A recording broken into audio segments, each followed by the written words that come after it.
How to delete Facebook page. Hi everyone, it's Sophia to assist you today. Without any delay, let's jump right in. First, open Facebook and click on three lines on top right and then scroll down to settings and privacy. Click on settings, then click on account center. In here, click on personal details and you'll find this kind of screen pop up. Click on account ownership and control. Then deactivation or deletion. Select your Facebook account and make sure you click on delete account and continue.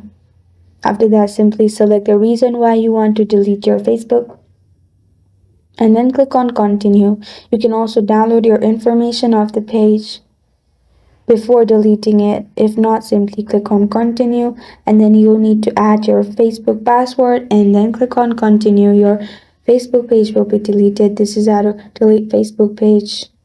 Thank you for joining me today. If this video helps you out, please leave a like and subscribe for more. Got a question or want to suggest a topic, comment below. I'm Sophie signing off. Until next time.